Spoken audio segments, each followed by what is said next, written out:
نبی علیہ السلام نے مختلف موقعوں پر صحابہ کو بھیج کر منادی کرائی، حجۃ الوداع کے موقع پر کرائی، جنگ خیبر کے موقع پر کرائی، کئی صحابہ کو بھیجا.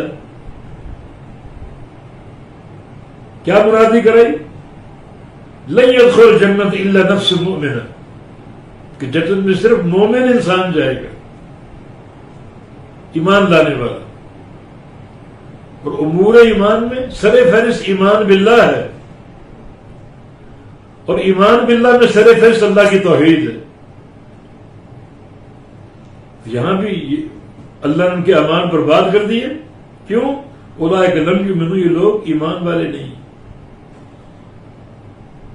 دکھاوے کا کلمہ پڑھتے ہیں، نمازیں پڑھتے ہیں، میدان جہاد میں ساتھ جاتے ہیں، مگر کوئی چیز قابل قبول نہیں، کیونکہ ایمان نہیں. لن تدخلوا الجنت حتی تؤمنوا، نبی علیہ السلام کا فرمان. تم جنت میں ہرگز داخل نہیں ہو سکتے جب تک ایمان نہ لاؤ.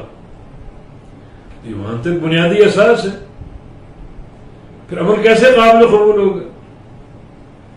اس لیے شرک کرنے والا، اس کی کوئی نیکی اللہ کے ہاں قابل قبول نہیں، ایمان موجود نہیں. ایمان کی صحت اور سلامتی توحید کی سلامتی میں، پھر عمل قابل قبول ہوں گے. تو بڑی صراحت کے ساتھ یہ بات آ گئی کہ جن بندوں کے پاس دولت ایمان نہیں ہے ان کی کوئی نیکی قابل قبول نہیں. ان پر یہ فرض ہے کہ پہلے ایمان لائیں.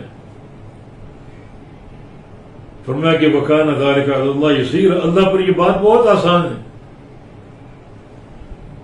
اس طرح لوگوں کو ظاہر کرنا، ان کا نقاب اتار دینا،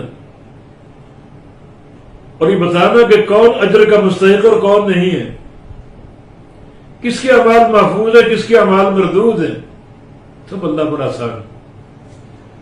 وہ قادر مطلق ہے، ساری مشیت اللہ تعالیٰ کے لیے ہے، اور انسانوں کے پاس کوئی مشیت نہیں. ہماری مشیت اللہ کی مشیت کے تابع ہے. وَمَا تَشَاءُونَ إِلَّا أَن يَشَاءَ اللَّهُ، تم نہیں چاہتے مگر جو اللہ چاہتے ہیں. ساری مخلوقات کی مشیت اور چاہت اللہ کی مشیت اور چاہت کے برابر مطابق تابع ہے. لوگوں کی مشیت اللہ کی مشیت کے تابع ہے.